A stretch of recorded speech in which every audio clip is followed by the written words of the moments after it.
অর্থনীতিকে পঙ্গু করে আবারও নিজেদের ভিক্ষুকের জাতিতে পরিণত করতেই নাশকতাকারীরা ধ্বংসযজ্ঞ চালিয়েছে বলে মন্তব্য করেছেন প্রধানমন্ত্রী শেখ হাসিনা। তাণ্ডব চালিয়ে মানুষ হত্যার বিচার দেশবাসীকেই করতে হবে বলেও জানান তিনি। রাজধানীর শেরেবাংলা নগরে জাতীয় অর্থোপেডিক হাসপাতাল এবং পুনর্বাসন প্রতিষ্ঠানে কোটা আন্দোলনকে কেন্দ্র করে আহতদের দেখতে এসে এসব কথা বলেন প্রধানমন্ত্রী। নাশকতাকারীদের হামলায় এত মায়ের বুক খালি হোক সরকার তা কখনোই চায়নি বলেও জানান সরকার প্রধান। এটা কি ধরনের রাজনীতি আমরা চাই না, যেখানে দাবি করেছে প্রত্যেক দাবি। এই আন্দোলন হবে আজকে এই যে এতগুলি মানুষের জীবনের ক্ষতি হলো, এতগুলি পরিবার ক্ষতি হলো, এর দায় দায়িত্ব কাদের?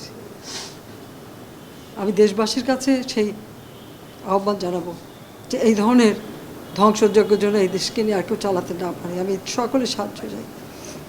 আমি চাই না এভাবে মায়ের কোল খালি হোক আর এভাবে মানুষ অসহায় হয়ে পড়ুক।